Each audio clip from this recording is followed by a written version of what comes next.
ഈശോ പഠിപ്പിച്ച പ്രാർത്ഥന നമ്മൾ പലപ്പോഴും ചൊല്ലാറുണ്ട്.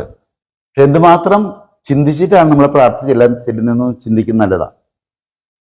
ആ പ്രാർത്ഥനയ്ക്കുള്ളില് ഓരോ ആ പ്രാർത്ഥന ചെല്ലുമ്പോൾ ഈശോ അതിനോട് അറിയാതെ ചോദിക്കുന്ന ചില ചോദ്യങ്ങളുണ്ട്. ഒന്ന്, സ്വർഗസ്ഥനായ ഞങ്ങളുടെ പിതാവേ എന്ന് ആദ്യം ചെല്ലുന്നത്.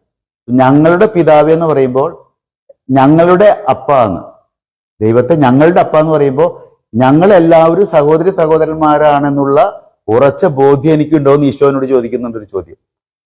സ്വർഗസ്ഥനായ പിതാവ് എന്ന പ്രാർത്ഥനയുടെ ഓരോ ഭാഗത്തും ഈശോ അതിനോട് മറുചോദ്യം ചോദിച്ചുകൊണ്ടിരിക്കുകയാണ്.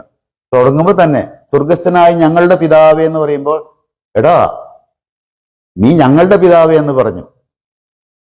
ദൈവത്തെ അപ്പ എന്ന് വിളിച്ചപ്പോ നീ ഞങ്ങളുടെ അപ്പ എന്ന് വിളിച്ചു. ഞങ്ങളുടെ അപ്പ എന്ന് പറഞ്ഞാൽ ഞങ്ങളെല്ലാവരും സഹോദരി സഹോദരന്മാർ ചിന്ത നിൽക്കുന്നുണ്ടോ? ഹൈന്ദവരും മുസ്ലിംസും പാവപ്പെട്ടവരും എല്ലാവരും നിന്റെ സഹോദരി സഹോദരന്മാരായ വീട്ടിൽ അംഗങ്ങളാ നിനക്കുള്ള ബോധ്യം ഉണ്ടോ എന്നുള്ള ചോദ്യം ഈശോ ചോദിക്കും.